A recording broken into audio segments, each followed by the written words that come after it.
నా పేరు డాక్టర్ కిషోర్ రెడ్డి అండి. నేను మెడికవర్ హాస్పిటల్ సైటెక్ సిటీలో లివర్ ట్రాన్స్ప్లాంట్ సర్జన్గా వర్క్ చేస్తున్నాను.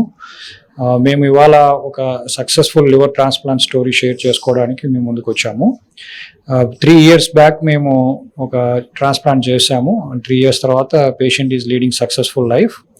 దీంట్లో మాకు ఛాలెంజెస్ ఏంటి అంటే patient is physically challenged with all 4 limbs deformed. And మాకు అక్కడ ట్రాన్స్ప్లాంట్కి ముందు అంటే తనకి లాట్ ఆఫ్ సపోర్ట్ అవసరం ఉండేది. అంటే లేవాలన్నా, కూర్చోవాలన్నా, నడవడానికి with restricted movements. And transplant పరంగా మాకున్న ఇబ్బందులు ఏంటంటే ఈ లైన్ యాక్సెస్లో అనేవి, అంటే ఈ గెటింగ్ వీనస్ యాక్సెస్ అన్నది. రెండవది రెస్పిరేటరీ పారామీటర్స్ మెయింటైన్ చేయడం, వెంటిలేటర్ నుంచి బయట పడగలడా లేడా, ఇలాంటివన్నీ చాలా డౌట్స్ ఉండేవి.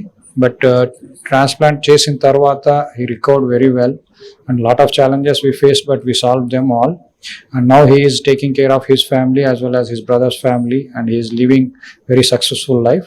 ఇక్కడ మేము చెప్పేది ఏంటంటే మీకు అందరికీ లైఫ్ లివర్ ట్రాన్స్ప్లాంటేషన్ తర్వాత ఎలా ఉంటుంది అని చాలా మందిలో చాలా అపోహలు ఉన్నాయి. అందరికీ చాలా పెద్ద ఆపరేషను, ప్రాణాలు పోతాయేమో అన్నట్టు, చేసిన తర్వాత సక్సెస్ఫుల్గా ఉంటుందా లేదా, నార్మల్ లైఫ్ లీడ్ చేస్తామా లేదా, ఇలాంటి చాలా డౌట్స్ ఉంటాయి. బట్ ఈ రోజుల్లో లివర్ ట్రాన్స్ప్లాంట్ ఆపరేషన్ అనేది చాలా పెద్ద ఆపరేషనే, కానీ బట్ అది చేయగలిగే ఆపరేషన్.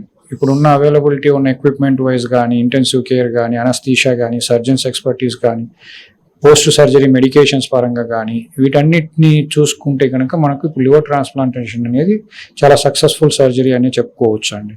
అండ్ అందరం కూడా పోస్ట్ సర్జరీ తర్వాత డాక్టర్ సజెషన్స్ రెగ్యులర్గా ఫాలో అప్ అయ్యి రెగ్యులర్ మెడికేషన్స్ తీసుకొని కొన్ని హెల్తీ హ్యాబిట్స్ పెట్టుకున్నారు అంటే కనుక సో ఖచ్చితంగా నార్మల్ లైఫ్ అనేది లీడ్ చేయొచ్చు.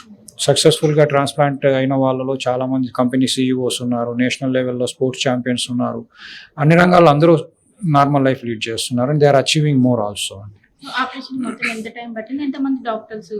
ఆపరేషన్ లివర్ ట్రాన్స్ప్లాంటేషన్ అనేది మనకు యూజువల్గా 10 నుంచి 16 గంటలు పడుతుందండి. అంటే లైవ్ కెడావర్ దీనిని బట్టి యూజువల్గా సర్జన్స్ 4 members టీమ్ మెంబర్స్ ఉంటారు, అనస్థెటిస్ట్ 2 members ఉంటారు. కొంచెం రిస్కీ ఆపరేషన్, బట్ ఇప్పుడున్న ఎక్స్పర్టీస్ అన్నిటి అడ్వాన్సెస్ను చూసుకుంటే కనుక లివర్ ట్రాన్స్ప్లాంట్ ఇప్పుడు ఈవెన్ డిస్ట్రిక్ట్ హెడ్ క్వార్టర్స్లో కూడా చాలా చోట్ల చేస్తున్నారు. కాకపోతే ప్రజల్లో ఒక అపోహ అనేది ఉండేది, ఇట్లా తర్వాత ఎట్లా ఉంటుంది అనేది. బట్ మనం సరైన సమయంలో డాక్టర్స్ని కన్సల్ట్ అయ్యి వాళ్ళు చెప్పినప్పుడు ఇన్స్ట్రక్షన్స్ ప్రకారం ఫాలో అయ్యి సరైన సమయంలో ట్రాన్స్ప్లాంట్ కనుక చేయించుకుంటే డెఫినెట్గా రిజల్ట్ అనేది బాగుంది అండి. ఖచ్చితంగా. Thank you. అతనికి ప్రీ సర్జరీ ముందే అతని వెంటిలేటర్ అసెస్ చేసాం. అతను వెంటిలేషన్ తీసుకోగలరా లేదా, వెంటిలేటర్ మీద ఎన్ని రోజులు పెట్టాల్సి వస్తుంది, అవన్నీ అసెస్ చేశాం. Pulmonology opinion, cardiology opinion, psychiatrist, అందరి multi team of doctors, multi disciplinary team, అందరు డాక్టర్స్ ఒపీనియన్ తీసుకున్నాము. Okay, we can go ahead, we can do it అనిపించిన తర్వాతే సర్జరీకి వెళ్ళాము. వెళ్ళిన తర్వాత కూడా 1 day he was only 1 day on ventilator. Post ventilator he has been successfully doing very well. అయితే మా మెయిన్ ప్రాబ్లం అంటే పోస్ట్ రీహాబిలిటేషన్ ఎలా ఉండేది, ఫిజియోథెరపీ ఎలా చేయాలి అతనికి, అది ఛాలెంజింగ్గా ఉంది. బట్ ఈ అడ్వాన్స్డ్ ఎక్విప్మెంట్ ఏమైందంటే physiotherapy was me very simple. అసలు అతను నెక్స్ట్ డేనే he was starting to move away from the bed, is having normal food, everything. So నేను చెప్పేది ఏంటంటే సొసైటీకి liver transplant is no more a very high risk surgery. Now days it is going to be regular day and day out procedure. So advance equipment, now robotic donor హెపటెక్టమీలు వచ్చాయి, laparoscopic recipient surgeries వచ్చాయి. So India we're reaching the top most levels, top most surgeons ఉన్న మన కంట్రీలో ఉన్నాయి. So నేను సొసైటీకి చెప్పేది ఏంటంటే అందరూ ముందుకు రావాలి ధైర్యంగా. ఎర్లీ స్టేజ్లోనే లివర్ డిసీజ్ కనుక్కొని ట్రీట్ చేస్తే సక్సెస్ రేట్ బాగుంటుంది.